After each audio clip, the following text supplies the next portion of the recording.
Jangan lupa like, komen, dan subscribe channel YouTube TVRI Bengkulu dan nyalakan lonceng notifikasinya.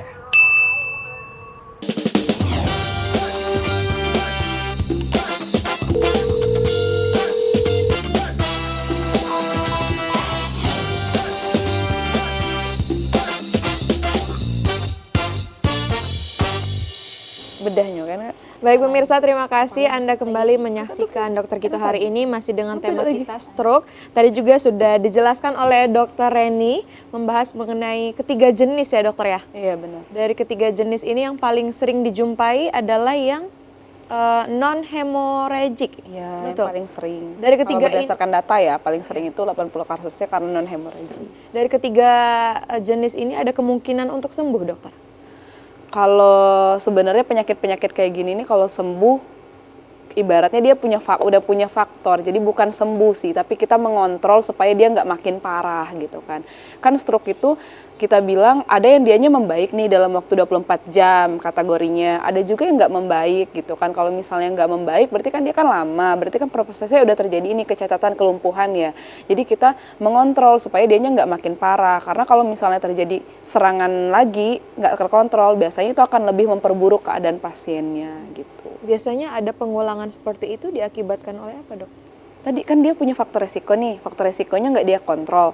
Misal dia punya tekanan darah tinggi, terus juga nggak pernah berobat kan orang sesudah stroke itu kan biasanya ada obat-obatan yang harus dia konsumsi dulu tuh. Mulai dari misalnya anti trombolitiknya, hedoknya, kemudian obat-obatan untuk memperkuat di saraf otaknya gitu kan. Kalau misalnya dia nggak minum obat-obatan itu, terus obat-obat pengontrol untuk faktor resikonya juga nggak diminum, suatu saat misalnya tekanan darahnya melonjak lagi nih tinggi gitu kan, terus dia udah punya pencetus, udah punya faktor resiko nih, udah punya kena flak sebelumnya. Nah kalau misalnya dia kena lagi, berarti kan dia lebih buruk lagi ibaratnya. Kayak tadi kan stroke-nya kan ada stroke ringan nih, membaik dalam waktu kurang dari 24 jam. Tiba-tiba lumpuh, akhirnya tiba-tiba nggak lagi gitu kan.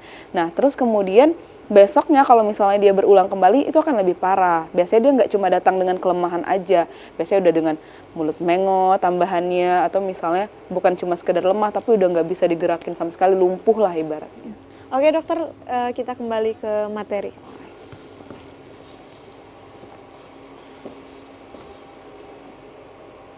Nah ini kan kita ngomongin faktor resiko nih. Kalau faktor resiko sebenarnya nanti akan dijelaskan lebih lanjut di pengendalian ya. Faktor resikonya apa aja? Yang pertama nih adanya diabetes. Berarti kan kadar gula darah yang nggak terkontrol nih. Pasien-pasien diabetes itu biasanya kita bisa lihat nih berapa sih kadar gula darah sewaktunya. Kalau misalnya dia memang udah terkena penyakit kencing manis ya, bisa dicek gula darah sewaktunya. Kan biasanya dia berkala sebelum dia minum obat, dia cek dulu nih gula darahnya gitu kan. Terus pasien-pasien yang punya tekanan darah yang nggak terkontrol, tekanan darah tinggi kan lebih dari 140/90. Kalau misalnya udah ngerasa punya tekanan darah tinggi, kalau misalnya nggak membaik dengan pola hidup, ya berarti kan harus menggunakan obat-obatan, dan obat-obatannya juga nggak boleh di stop mendadak. Kebanyakan orang-orang kita, itu kalau misalnya dia udah minum obat, udah capek minum obat, dia stop. Padahal itu kan nggak boleh. Penyakit-penyakit ini dia nggak boleh stop obat itu secara mendadak. Nah, ketika mereka men-stop obat secara mendadak, resiko yang bisa terjadi pada mereka adalah akan melonjak lebih tinggi dari yang sebelumnya. Gitu. Kalau misalkan kita katakan ketergantungan dengan obat, bagaimana dokter? Nggak ada ketergantungan, karena nggak akan ada ketergantungan kalau dia sesuai dengan dosisnya. Jadi kalau misalnya kita ngomongin darah tinggi, banyak yang bilangnya kayak gitu ya, kita minum obat nanti kenanya ke ginjal. Kan banyak yang beredar kayak gitu, padahal itu salah. Justru kalau misalnya kita nggak minum obat, nggak mengontrol kondisi tekanan darah, nggak mengontrol kondisi gula darah, larinya bisa merusak ginjal. Karena tadi organ-organ target dari penyakit-penyakit ini dia ada 4. Ada jantung, otak, mata, kemudian bisa juga kena ke ginjal. Nah, ini kan yang kita hindarin sebenarnya dari penyakit-penyakit ini. Makanya sebelum terjadi lebih baik untuk mencegah. Karena kalau misalnya udah terjadi, berarti kan kita pengobatannya tuh panjang. Dia nggak cuma sekadar obat, tapi ada juga fasenya rehabilitatif. Berarti kan adanya fisioterapi berkelanjutan juga ke pasien-pasien yang mengalami stroke nantinya. Dan itu nggak cuma butuh biaya yang ringan, biayanya besar kalau untuk pengobatan pasien-pasien dengan stroke tentunya. Ya.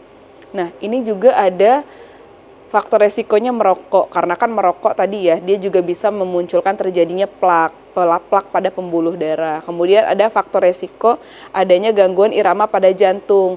Nah, jadi ketika terjadi gangguan iramanya nih, ini kan harusnya kita ngomongin irama jantung itu dia bagus, harusnya sama antara yang satu dengan yang lainnya. Panjang yang ini ke yang lainnya itu harusnya sama. Nah, di sini dia bedanya jauh banget. Berarti kalau bedanya jauh banget, di sini adanya gangguan iramanya terhadap jantung. Nah, kondisi gangguan irama ini nantinya kalau di jantungnya udah punya plak, ketika terjadi kontraksi tadi, dia bisa lepas dari tempatnya. Lepas dari tempatnya, dia lari ke yang lain, salah satunya ke otak, makanya bisa menimbulkan stroke emboli tadi. Namanya stroke emboli karena adanya plak yang lepas ke tempat yang lainnya. Asalnya itu dari jantung mulanya. Atau adanya kolesterol yang tidak terkontrol. Pasien-pasien yang sebelumnya kita kan pernah bahas ya kondisi dislipidemia. Kita cek profil lipid, ternyata memang lemak jahatnya tinggi, trigliseridnya tinggi, atau bisa juga pasien-pasiennya bisa dilihat dari kondisi obesitas sentral. Jadi perlemakan pada perut yang memang nggak pada normalnya gitu. Nah, kalau ini faktor resiko bawaan yang tadi kita nggak bisa ubah nih kalau faktor resiko yang ini. Tadi kan adanya gangguan aneurisma, adanya penonjolan nih pada pembuluh darah di otak. Kayak gini nih contohnya penonjolannya. Jadi kalau misalnya dia pecah, tiba-tiba terjadi pecah pembuluh darahnya, nah ini bisa menimbulkan terjadinya stroke perdarahan. Atau memang terjadi gangguan pada struktur dari antara arteri sama vena, antara pembuluh darahnya gitu.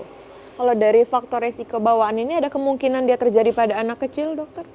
Biasanya usianya remaja atau misalnya umur 20 tahunan lah, udah enggak yang pada anak-anak, jarang kalau anak-anak. Biasanya dia udah menginjak usia 20 tahunan ke atas. Disertai dengan pola hidup yang kurang bagus ya? Ya, tapi biasanya kalau yang ini kita kan kejadiannya mendadak, jadi kita nggak bisa ibaratnya tahu kapan terjadinya kalau yang kejadian di sini, karena munculnya itu terjadi tiba-tiba banget.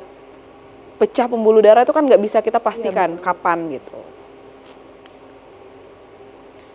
Cuma kalau misalnya yang darah tinggi karena bisa terkontrol, jadi harusnya dikontrol. Kalau misalnya nggak dikontrol, dia juga bisa memicu terjadinya stroke yang perdarahan tadi. Nah, gejalanya apa aja? Jadi kalau misalnya nemuin gejala-gejala kayak gini, harus langsung ke rumah sakit ya. Jadi kan ini kan kita kenalnya kalau misalnya di Indonesia, kita punya yang namanya segera KRS. Nah, apa aja sih segera KRS itu? SE-nya itu senyumnya tidak simetris, jadi pasiennya itu mulutnya mengot nih ke salah satu sisi, entah dianya mendatar ke sisi kanan atau ke sisi kiri. Kemudian terjadi gerakan anggota tubuh yang lemah, biasanya dia separuh, bisa lemah sisi kiri atau lemah sisi kanan. Kemudian bicaranya jadi pelo, pasiennya ngerasain kebas-kebas atau misalnya terjadi sakit kepala yang hebat. Nah, kalau stroke perdarahan, biasanya gejala yang khasnya itu pada pasien merasakan adanya sakit kepala yang hebat banget. Dan itu terjadi secara mendadak. Sakit kepalanya bukan sekadar sakit kepala biasa, tapi memang benar-benaran sakit kepala yang hebat. Ya. Terus kalau misalnya pasien-pasien yang dengan stroke perdarahan, biasanya datang-datang itu dia udah penurunan kesadaran. Nah, kalau misalnya yang lain-lainnya, ini biasanya gejalanya tuh khasnya di stroke-stroke non-perdarahan. Jadi, kalau yang non-perdarahan itu biasanya pasiennya tadi kelemahan sisi tubuh gitu kan. Terus pasiennya juga bicara pelo, mulut mengot. Nah, berarti itu harus segera ke rumah sakit kalau udah nemuin gejala-gejala kayak gitu. Nggak usah ditunda-tunda, apalagi kalau misalnya baru pertama kali keluhannya terjadi. Karena kita berpatok pada waktu. Nanti obat-obatannya nantinya akan disesuaikan dengan waktu kejadian dari stroke itu sendiri. Tuh.